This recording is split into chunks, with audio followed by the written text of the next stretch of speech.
வெற்றி பெற செய்யுங்கள். நன்றி, வணக்கம். தமிழ் தாய் வாழ்க, தலைவர் பிரபாகரன் வாழ்க, அண்ணன் சீமான் வெல்க. தலைவர் தந்த தமிழ் கொடை, தமிழ் தேசியத்தின் ஒற்றை நம்பிக்கை, காரைக்குடியின் சட்டமன்ற உறுப்பினர் அண்ணன் சீமான் உங்களோடு.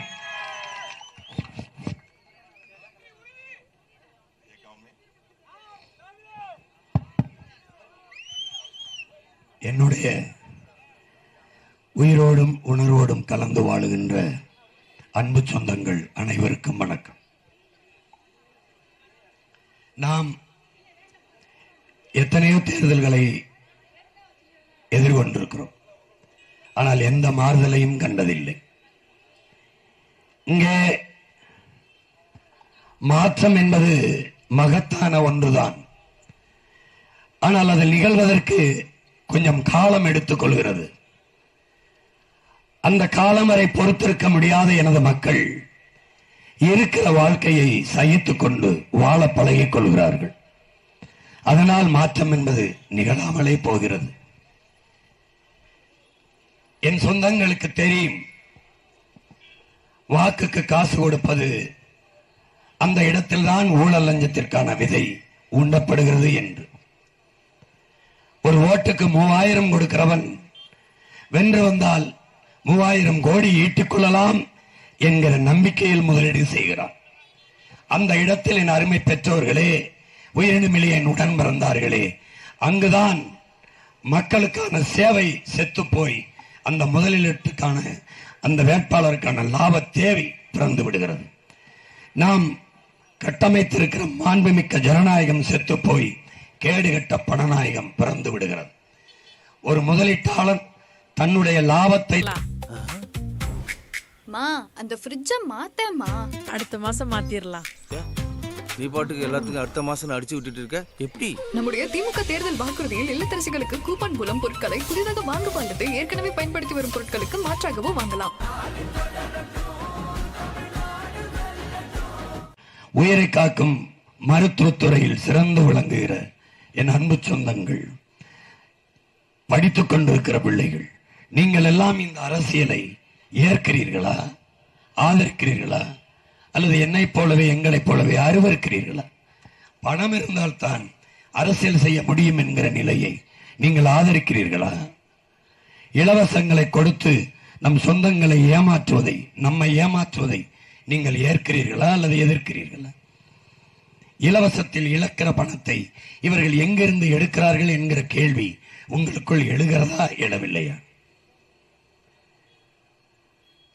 இலவசத்தால் இந்த நாடு வளர்ந்தது, அரையங்குலம் வளர்ச்சி அடைந்தது என்று காட்ட முடியுமா? ஒரு நாட்டில் தரமாக, சரியாக, சமமாக இருந்திருக்க வேண்டியது என்ன? கட்டணம் இல்லாமல் கல்வியும் மருத்துவமும் தான்.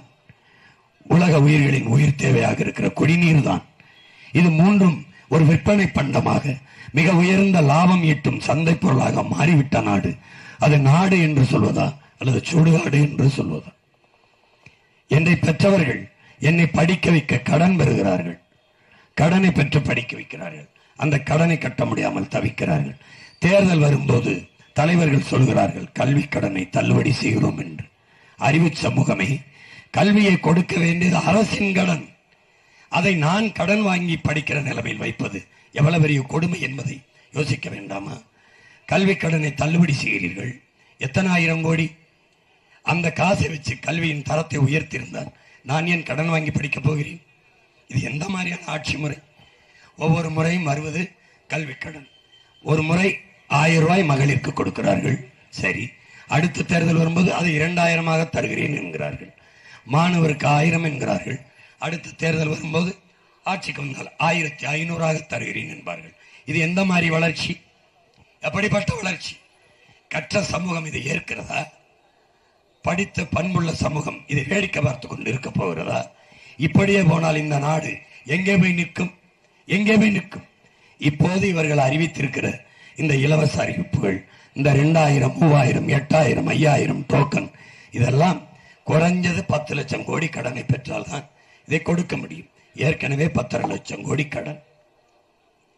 இந்த நிலையில் நாடு போய்கொண்டிருந்தால் அடிப்படை அத்தியாவசிய நிர்வாகத்தை எப்படி நிறைவேற்றும்? ஆசிரியருக்கு சம்பளம், மருத்துவர்களுக்கு சம்பளம், செவிலியருக்கு சம்பளம், மற்ற அரசு ஊழியர்களுக்கு, காவல்துறைக்கு எங்கிருந்து ஊதியம் கொடுக்க முடியும்? எங்கிருந்து கொடுக்க முடியும்? இப்பவே சொல்கிறீர்கள் வாத்தியார்களுக்கு, ஆசிரியர்களுக்கு எங்களால் சம்பளம் கொடுக்க முடியவில்லை. எல்லா அரசு பணியாளர்களையும் ஏன் ஒப்பந்த பணியாளர்களாக எடுக்கிறீர்கள்? ஏன்? ஆசிரியரா பகுதி நேரம் ஒப்பந்தம், போக்குவரத்து தொழிலாளியா பகுதி நேரம் ஒப்பந்தம், துப்புரவு பணியாளரா ஒப்பந்த பணி. எதற்காக? அரசு மருத்துவமனைகளில் எத்தனை ஆயிரம் இடங்கள் நிரப்பப்படாமல் இருக்கு. ஏன்? நிரப்பினால் சம்பளம் கொடுக்க வேண்டும். அதுவும் ஒப்பந்த பணியாளர்களாக தான் எடுப்பீர்கள். ஏன்? காசு இல்லை. பணி நிரந்தரம் செய்தால் அவனுக்கு ஓய்வூதியம் கொடுக்கணும். ஒப்பந்த பணியை வைத்துக் கொண்டால் அவன் ஊதிய உயர்வோ அல்லது பணி நியமனமோ கேட்டு போராடினால் அவனை நீக்கிவிட்டு, அவனை வெளியேற்றிவிட்டு வேலை இல்லாமல் காத்திருக்கிறவர்களுக்கு மறுபடியும் ஒப்பந்தத்துக்கு எடுத்துக்கொள்ளலாம். இப்படித்தான் இந்த நாட்டில் நிர்வாகம் நடக்கிறது. 58 வயது ஓய்வு பெறும் வயதாக இருந்தது. அது ஏன் 59 ஆனது? ஏன்? பிறகு இன்னும் ஒரு ஆண்டு கூட்டி 60 வயதாக நீட்டித்த காரணம் என்ன? 58 வயதில் ஓய்வு பெற்றால் அவனுக்கு ஓய்வூதியம் கொடுக்க வேண்டும், காசு இல்லை. அதனால் அடுத்த ஆண்டு. இதனால் இந்த 2 ஆண்டுகளில் படித்துவிட்டு வேலை இல்லாமல் நிற்கிற இளைஞர்கள், பட்டதாரி பிள்ளைகள் இந்த பணிக்கு வருவது 2 ஆண்டு தாமதமாகிறது. அதான் இங்க இருக்கிற சிக்கல். 14,000 ஆசிரியர் தேர்ச்சி பெற்று பிள்ளைகள் தேர்வு எழுதி 14,000 பேர் வேலைக்காக காத்திருக்கிறார்கள், கொடுக்க முடியவில்லை. இப்போ 10-15 பேருங்கடாங்க தேர்வு எழுதி காத்திருக்கிறார்கள். இப்ப அரசு சொல்லுது உங்களுக்கு வயசு போயிடுச்சு அப்படின்னு. வயசை போக வச்சது நீயா அவனா? அவன் தேர்வு எழுதி தேர்ச்சி பெற்றவர்கள் வேலையை கொடுக்காத நீ. யாராவது இங்க கூடியிருக்கிற என் உடன்பிறந்தார்கள், பேரன்பு மிக்க என் பெற்றோர்கள் சொல்லுங்க, யாராவது ஓசி பஸ் கேட்டீர்களா? இங்க யாராவது? எந்த என் தாய், என்னை பெற்ற தாய் தந்தையர், என் உடன் பிறந்த அக்கா தங்கச்சி யாராவது எங்களுக்கு மாசம் 1000 கொடுங்க என்று வெக்க மயிர் இல்லாம விளம்பரம் வேற. தொலைக்காட்சி திருப்பினா எனக்கு கண்ணாடி கண் சரியா தெரியல அம்மா, எனக்கு ஒரு கண்ணாடி அம்மா. அப்பா அடுத்த மாசம் நானே வாங்கி தர்றேன். அம்மா அந்த கிரைண்டர் மிக்சி இதாயிருச்சம்மா, அம்மா அடுத்த மாசம் நான் வாங்கி தர்றேன். எப்படி வாங்குவாய்? இப்போ ஐயா முதல்வர் மகளிர் உரிமை தொகை 1000 2000 உயர்த்தி தரப்படுகிறது. உடனே இந்த அம்மா ஐஸ் பிள்ளை நடை இப்போ 2000. யாரு? எங்க அவங்க அப்பம்ட்டு காசா, நம்ம அப்பம்ட்டு காசா? இது ஒரு இப்படி ஒரு ஆட்சி முறை. இந்த பக்கம் ஐயா எடப்பாடியை திருப்பினா மறுபடியும் அம்மா உணவகம், சோத்துக்கு இல்ல. இங்க பாருங்க, காலையில் காலை சிற்றுண்டி கொடுத்து படிக்க வைத்த ஆட்சி. 60 வருஷம் ஆண்டு என் பிள்ளை ஒரு வேளை கஞ்சி குடிச்சிட்டு வீட்டில் படிக்க வர முடியல. இப்படி ஒரு பிச்சைக்கார பரதேசி கூட்டமா எங்களை ஆக்கிவிட்டு அந்த பள்ளிக்கூடத்தில் போடுற உப்புமாவை உங்க வீட்டு பிள்ளை யாராவது படிப்பாங்களா? சாப்பிடுவாங்களா? யாராவது சாப்பிடுவாங்கல்ல? இதுல 8000 டோக்கன் மகளிருக்கு அது ரொம்ப பயனுள்ளதா இருக்கும். அதை வைத்துக்கொண்டு அவர்கள் மகளிர் கூட எம்பவர்மெண்டா இருக்கும். அதை வைத்துக்கொண்டு அவர்கள் எவ்வளவு பொருளாதாரத்தில் மேம்படுவார்கள், என்ன வேணாலும் வாங்கிக் கொள்வார். அந்த 8000 ரூபாய் டோக்கன் அம்மா துர்கா அவர்களுக்கும் அம்மா கனிமொழி அவர்களுக்கும் கொடுக்கப்படுதா? கொடுக்கப்படுதா? என்ன கொடுமை! எல்லாருக்கும் குடும்ப தலைவிக்கு 2000. ஐயா எடப்பாடி அவர்களுடைய மனைவியார் அம்மா அவர்களுக்கு 2000 கொடுக்கப்படுதா? கொடுக்கப்படுதா? என் தம்பி 2500, என் தங்கை சங்கீதாவுக்கு 2500 கொடுப்பாரா? என்னடே ஏன்டா இப்படி? எங்க நீங்க மானம் கட்டவங்களா இருக்கிறது பிரச்சனை இல்லை, எங்க மானத்தை கெடுக்கிறதா பிரச்சனையா இருக்கு. என்ன கொடுமை இது! எங்க இருந்து எடுப்பாய் பணத்தை? சொல்லிட்டு எடு. எங்க இருந்து எடுப்ப? எங்க இருந்து எடுப்ப? கடன் பெறுவ. எதை காட்டி கடன் பெறுவ? என் நிலத்தின் வளத்தை, மக்களின் நலத்தை, என் நாட்டை அடமான வைத்து கடன் பெறுவாய். எங்க அப்பன் நிலத்தை, வீட்டை அடமான வைப்பது போல என் நாட்டை அடமான வைத்து கடன் பெறுவாய். 10.5 லட்சம் கோடி கடன். காரணம் ஒண்ணு சொல்லு. எதுக்கு கடன் பெற்றீர்கள்? ஒரு காரணம் சொல்லு. ஒரே ஒரு காரணம். யாரை கேட்டு கடன் பெற்ற? எனக்கு தெரியுமா நீ கடன் வாங்கினது. ஆனா கடன் சுமை ரேஷன் குடும்ப அட்டைக்கு 2000, ஆனா அந்த அட்டையில 2 லட்சம் ரூபாய் கடன் இருக்கு. எப்படி? அது யாரு பொறுப்பு? யாரு பொறுப்பு? யாரு? என்ன கொடுமை பாருங்க, கொடுமை. இப்போ அத்தால பண்ண நான் ஒன்று கேட்க விரும்புறேன். நான் போய் உங்க வீட்டில் ஒரு 10 லட்சம் ரூபாய் திருடிடுறேன். திருடும் போது நீங்க பார்த்துட்டியே, அம்மா நான் திருடிட்டேன் 10 லட்சம், உங்க பங்கு இந்தாங்க 10,000 கொடுத்தா வாங்கிட்டு என்ன சும்மா விட்டுருவீங்களா? விற்றுவீங்களா? இப்போ 2000 எதுக்கு? அது திருடினதுக்கு 10,000. இப்போ அடுத்து திருட போறதுக்கு முன்பணம் அட்வான்ஸ் டோக்கன் 8000 டோக்கன், 10,000 டோக்கன். எந்த மாதிரியான இந்த ஆட்சியை எப்படி அறிவு சமூகம் சகித்துக் கொள்ளுது? எப்படி? ஒரு வேலை, உழைப்பு, ஊதியம், வாழ்க்கை, வருவாய் வாழ்க்கை, இப்படிதான் ஒரு நாட்டை ஒரு தலைவன் கட்டமைக்கணும். இங்க வேலை இல்லை, உழைப்பு இல்லை, வருவாய்க்கு பதிலா இலவசம் ஃப்ரீ ஸ்கீம். அரிசி, பருப்பு, எண்ணெய், வேட்டி, சேலை 8000, 10,000. கடைசியா வாழ்க்கை இல்லை. இலங்கையில நடந்தது, பங்களாதேஷில் நடந்தது, நேபாளில் நடந்தது. இங்க நடக்காதுன்னு யாராவது உறுதியை சொல்ல முடியுமா? சொல்ல முடியுமா? எழுதி வச்சுக்கணும். 5-10 ஆண்டுகளில் மிகப்பெரிய கலவரத்தை இந்த நிலம் சந்திக்கும். ஒரு மிகப்பெரிய கிளர்ச்சியை, புரட்சியை சந்திக்கும். அந்த புரட்சிக்கு தலைமை தாங்க போறவன் உன் மகன்தான் என்பதை நீ மனசில் வச்சுக்க. ஒரு பயணிக்க மாட்டேன், ஒரு பயணிக்க மாட்டேன். எல்லாத்தையும் மாத்தணும். இந்த ஆட்சியாளர்கள் நம்மளை ஏமாத்தணும்னு நினைக்கிறாங்க. உங்க பிள்ளைகள் இந்த நிலையை மாத்தணும்னு நினைக்கிறோம், மாத்தணும்னு நினைக்கிறோம். அவர்கள் நம்மை ஆளணும்னு துடிக்கிறாங்க. உங்க பிள்ளைகள் நாங்கள் மற்ற மொழிவழி தேசிய இனங்களைப் போல பெருமையோடு உரிமை பெற்று வாழ வேண்டும் என்று ஆசைப்படுறோம். ரெண்டுக்கு வித்தியாசம் இருக்கு. அவங்க அங்க வாக்குக்கு காசு கொடுத்து வாக்கை வாங்கி விட முடியும்னு நினைக்கிறாங்க. நாங்க பணத்துக்கு வாக்கு, எங்கள் இனத்துக்கு தூக்கு என்ற கோட்பாட்டை கொண்டவர்கள். நோட்டுக்கு ஓட்டு, நாட்டுக்கு வேட்டு என்ற கோட்பாட்டை கொண்டவர்கள். மாண்புமிக்க ஜனநாயகத்தை காப்பாற்ற வேண்டும் என்று துடிப்பவர்கள். கேடுகட்ட பணநாயகத்தின் பக்கம் போகக்கூடாது என்று நினைப்பவர்கள். பணம் இருக்கிறவன் அரசியல் செய்ய முடியும், முதலாளி தான் அரசியல் செய்ய முடியும், செல்வந்தன் தான் அதிகாரத்துக்கு வர முடியும் என்றால் முதலாளிகளுக்கான அதிகாரம் கட்டமைக்கப்படும், உழைக்கும் மக்களுக்கான அதிகாரங்கள் இருக்காது. வெறும் 5 விழுக்காடு முதலாளிக்கான அதிகாரம், 95 விழுக்காடு மக்களுக்கான அதிகாரம் இருக்காது. அது மக்களாட்சிக்கு எதிரானதாக போய்விடும். அப்ப மாத்தணும். எப்படி மாத்தணும்? பணம் இருப்பவன் தான் அரசியல் செய்ய முடியும் என்கிற நிலையை மாற்றி மக்களுக்கு தன்னலமற்று சேவை செய்ய வேண்டும் என்கிற மனம் இருக்கிறவனும் அரசியல் செய்ய முடியும், அதிகாரத்துக்கு வர முடியும் என்கிற நிலையை உருவாக்கினால்தான் அது மாண்புமிக்க ஜனநாயகமாக முழுமையான மக்களாட்சியாக இருக்கும். அதை என் அன்பு சொந்தங்கள், அறிவார்ந்த எனது பெற்றோர்கள், எண்ணினுமலை என் தம்பி தங்கைகள் சிந்தித்து பார்க்க வேண்டும். ஒருவர் 3 பேர் இலவச பக்கம் நிற்கிறார்கள். இலவசம், எல்லாம் இலவசம்.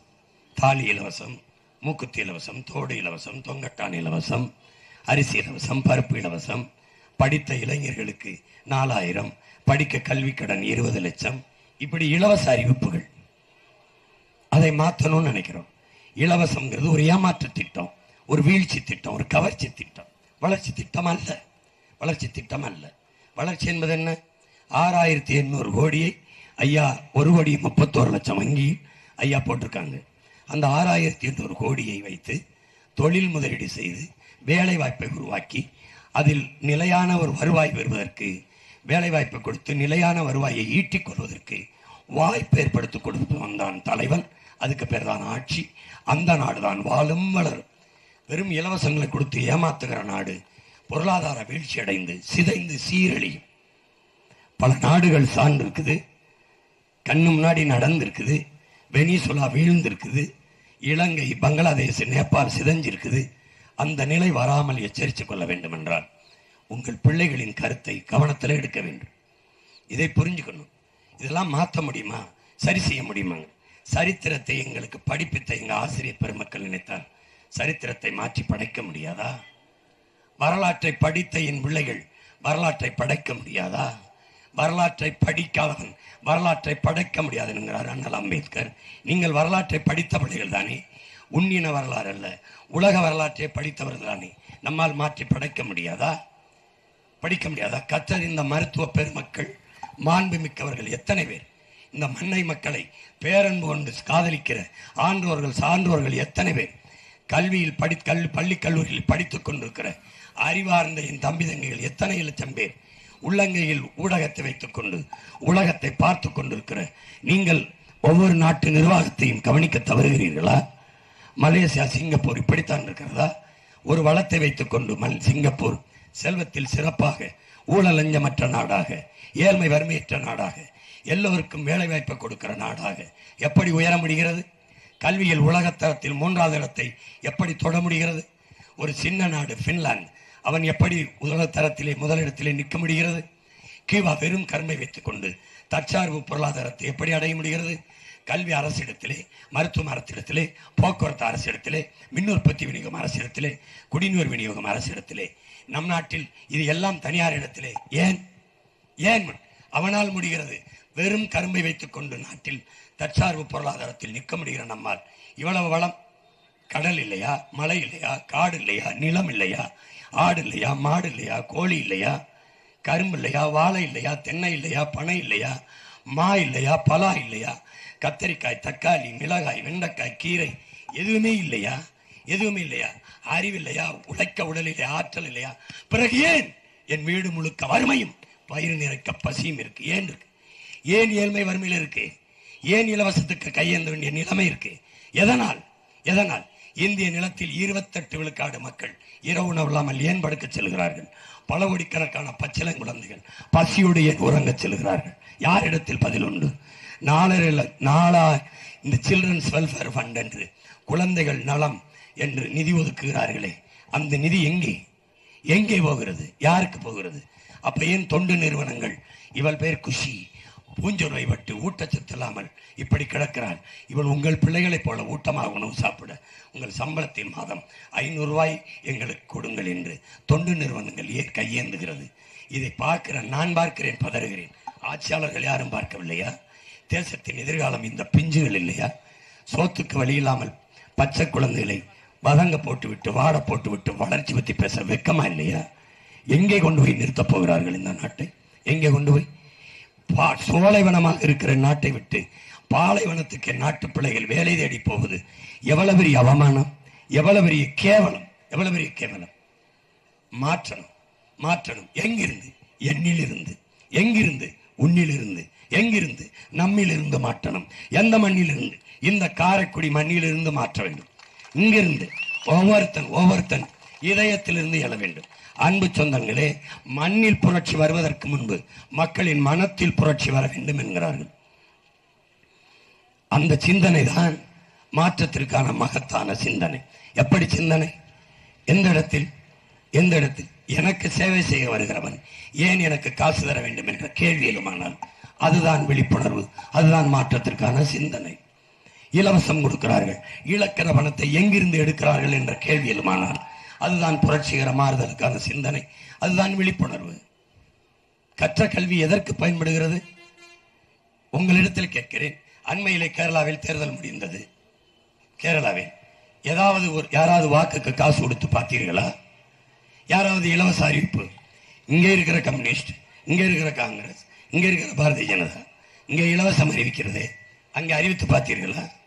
வாக்குக்கு காசு கொடுத்து பார்த்தீர்களா? வாங்க மாட்டான். இலவசம் அறிவிச்ச கட்சி தோற்று போகும். வாக்குக்கு காசு கொடுத்தால் விரட்டி அடிப்பார்கள். ஏன்? கல்வி அவனுக்கு பயன்படுது. அவன் முழுமையான ஜனநாயகவாதியாக இருக்கிறான். நாம் பணநாயகவாதிகளாக மாறி போய்விட்டோம். இது எதிர்காலத்தை தீர்மானிக்கிற தலைவர்களை தேர்வு செய்கிற தேர்தல் என்று நீங்கள் நினைக்கிறீர்களா? இதுவரை அப்படித்தான் நடந்ததா? நீங்கள் அப்படித்தான் 5 ஆண்டுகால எதிர்காலத்தை தீர்மானிக்கிற தலைவர்களை தேர்வு செய்திருக்கிறீர்களா? அப்படித்தான் நடந்திருக்கிறதா என் பெற்றோர்களே? அப்படித்தான் என் உடன் பிறந்தார்களே? உங்களால் சொல்ல முடியுமா? குடிக்க வைத்து இதுவரை இந்த நாட்டில் 20 லட்சத்திற்கு 25 லட்சத்துக்கும் மேற்பட்ட நம் அக்கா தங்கைகளை தாலி அறுத்திருக்கிறார்கள். தாலிக்கு அரப்பவன் தங்கம் கொடுத்தார்கள், சாதனை என்று பேசினார்கள். குடிக்க வச்சு பல லட்சக்கணக்கான தாலியை அறுத்தார்கள். அது சாதனை இல்லையா? அதை பேசுமா இந்த அரசு? நீங்கள் இந்த தேர்தலில் தலைவர்களை தேர்வு செய்ய போகிறீர்களா? குடிக்க வச்சு தாலி அறுப்பவர்களை தேர்வு செய்ய போகிறீர்களா? யாருக்கான தேர்தல் என்பதை முடிவு செய்யுங்கள். எதிர்காலத்தை தீர்மானிக்கிற தலைவர்களா? உங்களை ஏமாற்றி, இலவசத்தை கொடுத்து ஏமாற்றி, நாட்டை கடலில் மூழ்கி செய்து படித்த இளைஞர்கள் தமிழ்நாட்டு தேர்வாணையத்தில் தேர்வு எழுதி 70 லட்சம் பேர் வேலை இல்லாமல் இருக்கிறார்கள். அடுத்து வந்தால் இன்னும் 30 லட்சம் பேர்.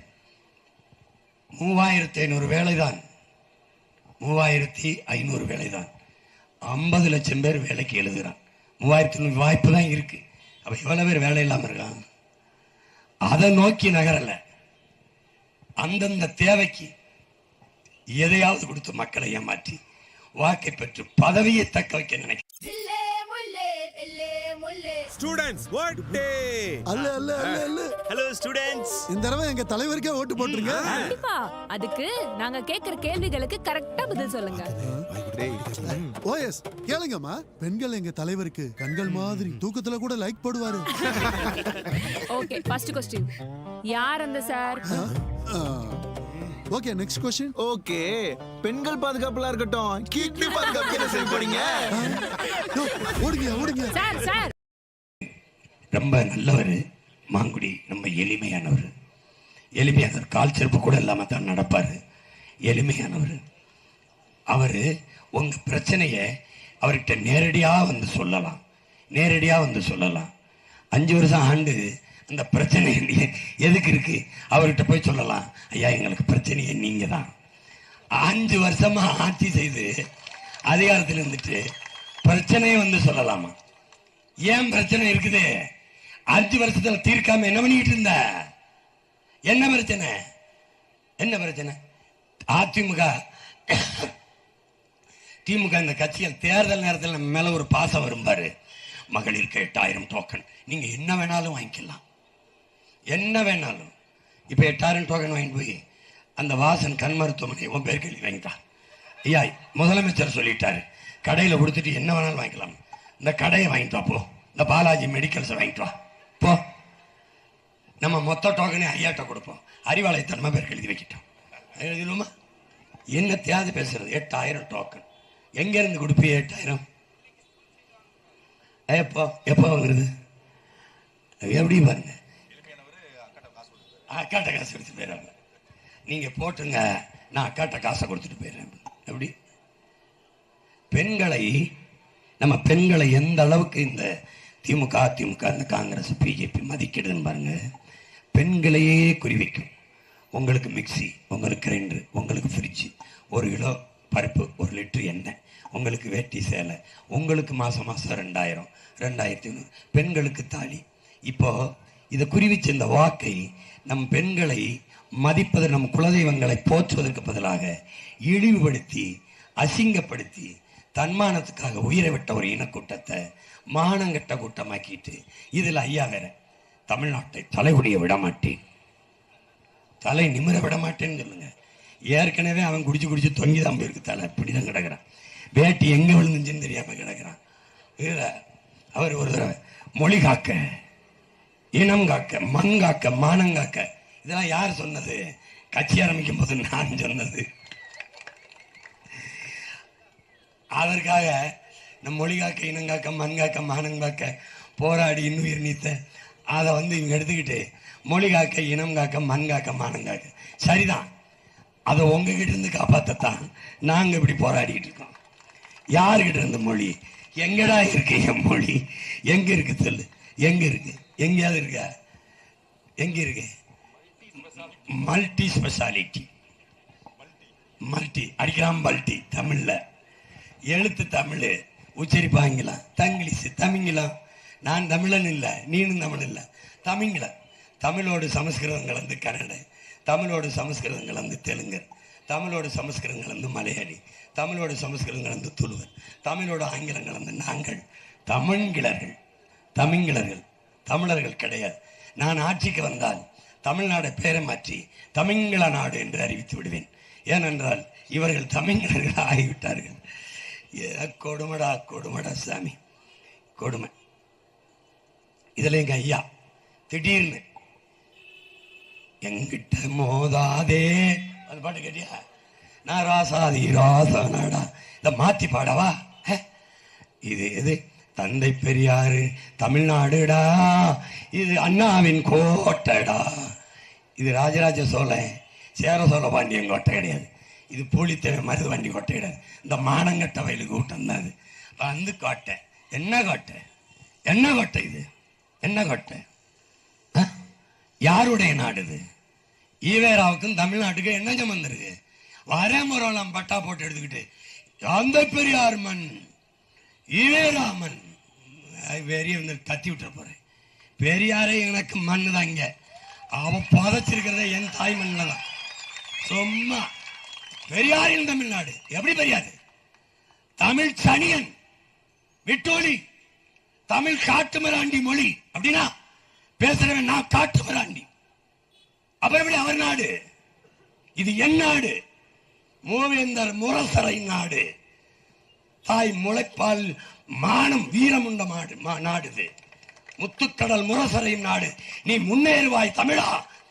தமிழ் மறவா என் மறவானோடு புரட்சி பாவலன் பாடுறான். சும்மா வந்துக்கிட்டு அவரே மரம்லாம். இது பெரியார் மண், இது தந்தை பெரியார் தமிழ்நாடு. தமிழை சனியை விட்டு வழி. தமிழ் படிச்சா பிச்சை இடைகள் ஆகிவிடுமா? தலைவர் தமிழர் தலைவர், நாடு தமிழ்நாடு, தமிழ் சனியன், தமிழ் பேசுற வெங்காட்டு மிராண்டி. சேட்டை தானே இதெல்லாம், சேட்டை தானே. எத்தனை நாளைக்குன்னு பார்ப்பேன். திராவிடம் என்கிற சொல், திராவிடர் என்ற அடையாளம் எதுவும் இல்லாம இந்த மண்ணுல நான் ஒழிக்கல. நான் பிரபாகரன் மகன். புரட்சியாளர் அம்பேத்கர் என் மீது சுமத்தப்பட்ட சாதிய இழிவை துடைத்தெறிய போராடாமல் இருப்பதை விட செத்து ஒழிவது மேல்கிறார். அப்படி என் மீது சுமத்தப்பட்ட திராவிட இழிவை துடைத்தெறிய போராடாமல் இருப்பதை விட செத்து ஒழிவது மேலானது. ஒழிக்கிறனால என்பது நீ பெரிய நேர்மை தானே. எதுக்கு ஓட்டு காசு கொடுக்குற? லைட்டை அணைச்சிக்கிட்டு விடிய விடிய 3000 கொடுத்துக்கிட்டு இருக்க.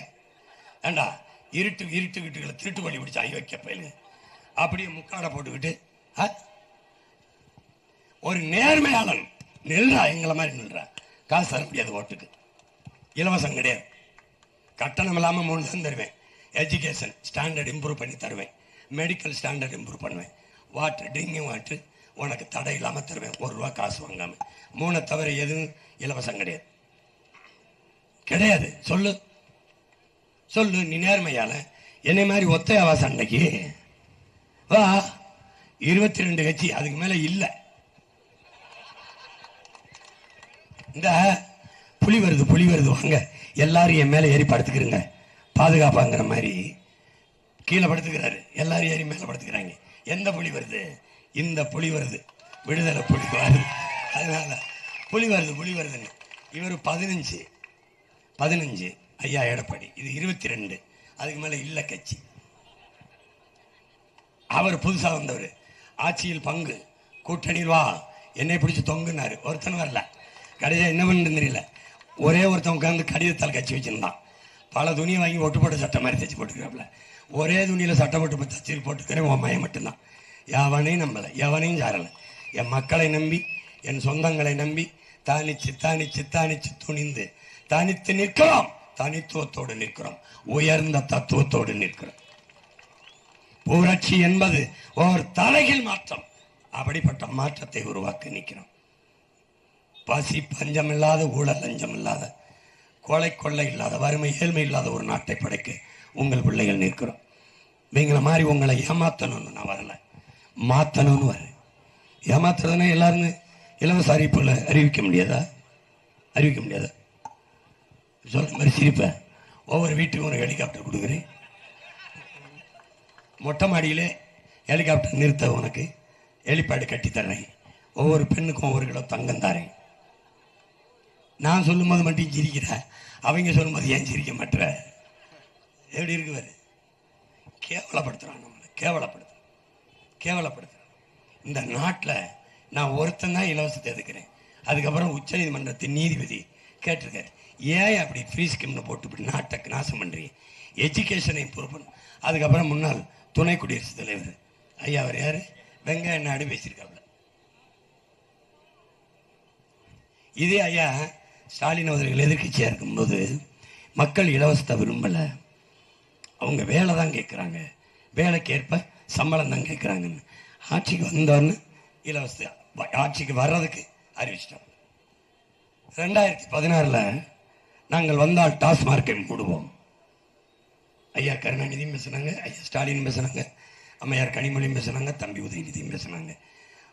தோத்து போயிட்டாங்க. அம்மா ஜெயலலிதா ஆட்சிக்கு வந்துட்டாங்க. காரணம் என்ன தெரியுமா? நீங்கள் தோத்ததுக்கு டாஸ்மார்க்கை மூடுவேன்னு சொன்னதுனால குடிகாரன் யாரும் ஓட்டு போடலை. மதுப்பிரியர்கள் யாரும் ஓட்டு போடல. என்ன அடுத்து அதுக்கப்புறம் வாயே திறக்கலை. இந்த 3 பேர் நிற்கிறாங்கல்ல, யாராவது வந்து நான் மதுக்கடையை மூடுவேன்னு சொல்லி பார்த்துருக்கல? சொல்ல மாட்டாங்க. சாராய கடையை வைத்துக்கொண்டு பெண்களுக்கு பாதுகாப்புன்னு பேசுவது மாதிரி ஒரு பைத்தியக்காரத்தனம் உலகத்தில் ஏதாவது இருக்கா? நிறைந்த போதையை நாடெங்களும் உலக விட்டுட்டு சட்டம் ஒழுங்கு, பெண்களுக்கான பாதுகாப்பு, கொலை கொள்ளை வன்முறை தடுப்பு என்று பேசுவது எவ்வளவு பைத்தியக்காரத்தனம் என்பதை அறிவு சமூகம் யோசிச்சு பார்க்கணும். எனவே அறிவார்ந்த எனது இன சொந்தங்கள், என்னருமை பெற்றோர்கள், என் உயிரினியே உடன் பிறந்தார்கள், நீங்கள் இந்த தேர்தலை ஒரு மாறுதலுக்கான களமாக எடுத்துக்கொள்ள வேண்டும். நாடெங்கிலும் காரைக்குடியில் ஒரு ஓரத்தில் இன்னும் உங்கள் மகன் பேசுகிறேன் நினைக்கக்கூடாது. ஒட்டுமொத்த தமிழ் குடிக்குமாகத்தான் உங்கள் மகனை இதை பேசுகிறேன். நீங்கள் படித்த பிள்ளைகள், நீங்கள் நினைத்தால் ஒரு மகத்தான மாற்றத்தை இங்கே கொண்டு வர முடியும். ஒரு தம்பி ஒரு கவிதை போல எழுதியிருந்தான், இங்கே படித்தவனுக்கு மதிப்பில்லை, நடித்தவனுக்குத்தான் மதிப்பு இருக்கிறது. காரணம், படித்தவனும் நடித்தவனை நாடாள கூப்பிடுவதால் படித்தவனுக்கு மதிப்பில்லை என்று. இதை நீங்க புரிஞ்சுக்கணும். நீங்கள் நடிப்பவர்களை தேடி தேடி இந்த நாட்டில் பிறக்கிறது கரிதாக பிறந்த மகத்தான தலைவன் நம் அப்பன் நல்லகண்ணுவை நீங்கள் மறந்து விட்டீர்கள். அவனை 100 ஆண்டு காலம் வாழ்ந்த ஒரு மகானை யார் என்று தெரியாமல் தோக்கடித்து, அவர் சட்டமன்றத்தில் தோக்கடித்தீர்கள், பாராளுமன்ற தோக்கடித்தீர்கள். 7 ஆண்டுகள் நாட்டு விடுதலைக்கு சிறையில் இருந்த மகனை ஒரு வார்டு கவுன்சிலராக கூட வெல்லவன். விடுதலை போராட்டத்தில் ஒரு நாள் கூட பங்கெடுக்காதவனை 25 ஆண்டுகள் ஆள வைத்து எல்லாரையும் கடற்கரையில் சமாதி கட்டி படுக்க வைத்தீர்கள். என்னவோ ஒண்ணு. எனவே என் அன்பு பெற்றோர்கள், நான் எனக்கு ஓட்டு கேட்கல, உங்களுக்கு தான். என் வெற்றி இல்லை. நீங்க கைச்சினத்துக்கு போட்டிய மாங்குடிக்கு அவர் வென்றாரு, நீங்க தோற்றீர்கள். சகோதரர் கார்த்தி சிதம்பரத்துக்கு போட்டிய அவர் எம்பியானார் வென்று, நீங்க தோற்று போனீங்க. ஐயா பா சிதம்பரத்துக்கு போட்டீங்க, நானே கைச்சினத்துக்கு வேலை செஞ்சு எங்க அம்பாலாம் காங்கிரஸ் தான் போட்டோம். பல முறை அமைச்சரானாரு, அவர் வென்றாரு, நீங்க தோற்றீர்கள். ஒன்றும் கிடையாது. 3 முறை மத்தியிலே அமைச்சராக இருந்தவருடைய ஒரு நிதி அவனை காட்டிடு சொல்லுப்பா, சொல்லு. 3 முறை இந்திய நாட்டின் பெருநாட்டினுடைய நிதியமைச்சர், உள்துறை அமைச்சர் இருந்தார். காரைக்குடின்னு ஊரு எங்க இருக்குன்னு அவனுக்கா தெரியுமாங்க? ஒரு பதவியில் இல்லாத மகன், சாதாரண மகன், காரைக்குடியில போட்டின்னு உடனே உலகத்துல காரைக்குடி தெரியாத ஒருத்தர் இருக்கானான்கள். எனக்கே தெரியாது. இந்த மகனை வெல்ல வைக்க ஜப்பான்ல இருந்து, துபாயில இருந்து, அமெரிக்கால இருந்து, சிங்கப்பூர்ல இருந்து, ஹாங்காங்ல இருந்து, அரபு நாட்டில இருந்து, லண்டன்ல இருந்து, ஈழத்திலிருந்து, இலங்கையிலிருந்து, நாடு விட்டு நாடு, கண்டம் விட்டு கண்டம் இங்க வந்து ஊடுருவிய பிள்ளைகள் வெயில்ல நின்று வெல்ல வைக்க நினைக்கிறான். ஏன் என் வெற்றி அவன் வெற்றி, என் வெற்றி உன் வெற்றி, என் வெற்றி தமிழ் தேசிய இனத்தின் வெற்றி. அதனால அவன் நினைக்கிறான். அதனால மாற்றத்தை எங்களிலிருந்து தொடங்கணும்னு நினைக்கிறோம், இந்த மண்ணிலிருந்து தொடங்கணும்னு நினைக்கிறோம். வாக்கு என்பது நம்மை காக்கணும், நம் மொழியை காக்கணும், நம் இனத்தை காக்கணும், இனத்தின் மானத்தை காக்கணும், மண்ணை காக்கணும், மண்ணின் வளத்தை காக்கணும், மக்களை காக்கணும், மக்கள் நலத்தை காக்கணும், மலையை காக்கணும், காட்டை காக்கணும், மேட்டை காக்கணும், கடலை காக்கணும், எல்லாவற்றையும் காக்க வேண்டும். வருங்கால தலைமுறை பிள்ளைகளின் வாழ்க்கையை பாதுகாக்க வேண்டும். அதற்கு உங்கள் வாக்கு பயன்பட வேண்டும். வாக்கு என்பது ஜனநாயகத்தில் வலிமை மிக்க ஆயுதம். அதை அநீதிக்கு எதிராக என் அன்பு சொந்தங்கள் தூக்க வேண்டும். அதுதான் மாற்றம். மறுபடியும் வாக்குக்கு காசை வாங்கி கொண்டு அதே கை சின்னத்தில், அதே உதயசூரியனில், அதே இரட்டலையில், அதே தாமரையில் செலுத்துவது என்பது மாற்றம் அல்ல, பெருத்த ஏமாற்றம், பெரிய ஏமாற்றமாயிரும். அதனால அறிவு சமூகமே, என் அன்பு பெற்றோர்களே, என்னினும் இளைய என் தம்பி தங்கைகளே, இந்த நாடு உங்களுடையது. என்னிலும் இளைய என் தம்பி தங்கைகளே, இந்த நாடு உங்களுடையது. உங்கள் நாட்டை வளமையான எழுச்சியான புரட்சிகரமான ஒரு நாடாக மாற்றி படைக்க வேண்டிய பொறுப்பும் கடமையும் உங்களுக்கு கையளிக்கப்பட்டிருக்கிறது. உங்கள் ஒற்றை விரலில் அது இருக்கிறது. இந்த ஒற்றை விரலை வைத்துக்கொண்டு உலகம் திரும்பி பார்க்கிற மகத்தான மாறுதலை இந்த மண்ணில் இருந்து உங்களால் தொடங்க முடியும். தொடங்குங்கள். அதை 23ஆம் தேதி நீங்கள் செலுத்துகிற வாக்கிலே இருந்து வரலாற்றை படையுங்கள், புதிய வரலாற்றை படையுங்கள். கை சின்னம் வெல்வது சாதாரணம், ஒரு நிகழ்வு. தாமரை வெல்வது ஒரு நிகழ்வு, ஒரு நிகழ்வு. உதயசூரியன் வெல்வது ஒரு சம்பவம், ஒரு செய்தி. ரெட்டல ஒரு செய்தி. உங்கள் மகன், உங்கள் பிள்ளைகள் விவசாயத்தின் சின்னத்தில் நின்று வெல்வது சரித்திரத்தில் சாதனை, வரலாற்றில் மாபெரும் புரட்சி. எளிய பிள்ளைகள் வந்தார்கள், எந்த பின்புலம் இல்லை, வாரிசு இல்லை. ஐயா சிதம்பரம் மகன், அதை தவிர அருமை சகோதரர் கார்த்திக் சிதம்பரத்துக்கு இந்த எம்பி ஆகிறதுக்கு என்ன தகுதி இருக்கு? உதயநிதி ஐயா ஸ்டாலின் மகன், அதை தவிர அவர் எம்எல்ஏ ஆகி துணை முதல்வர் ஆகிறதுக்கு என்ன தகுதி இருக்கு? ஐயா ஸ்டாலின் கருணாநிதி ஐயா மகன், அதை தவிர வேற ஏதாவது தகுதி? ஒருத்தனுக்கு மகனா பிறக்கிறதுனாலேயே உயர்ந்த பதவி கிடைச்சிரும்னா அதுதான் கொடிய சனாதனம், அதுதான் கொடிய சனாதனம். இந்த வீட்டில் பிறகுனாலே எனக்கு எல்லாம் கிடைச்சிரும்னா அதுதான் கேடுகட்ட சனாதனம். அதை ஒழிக்கணும். முதல்ல இவங்க வீட்டில் இருக்கிற சனாதனத்தை ஒழிப்போம், பிறகு நாட்டில் இருக்கிற சனாதனத்தை ஒழிப்போம். அதனால என் அன்பு சொந்தங்கள், அருமை பெற்றோர்கள், இந்த தேர்தலை கேடுகட்ட பணநாயகத்தை வீழ்த்தி மாண்புமிக்க ஜனநாயகத்தை மலரச் செய்வதற்கான வாய்ப்பாக பயன்படுத்துவோம். மதிப்புமிக்க வாக்கை விவசாய சின்னத்திற்கு செலுத்துவோம். விவசாய சின்னத்திற்கு வாக்களிப்போம். வருங்கால தலைமுறைக்கு வாழ்வளிப்போம். புரட்சி எப்போதும் வெல்லும். நம் வெற்றியதை சொல்லும். இலக்கு ஒன்றுதான், இனத்தின் விடுதலை. இனம் ஒன்றாவோம், இலக்கை வென்றாவோம். தமிழ் தாய் வாழ்க. நம்முயிர் தலைவன் பிரபாகரன் வாழ்க. நாம் தமிழர்.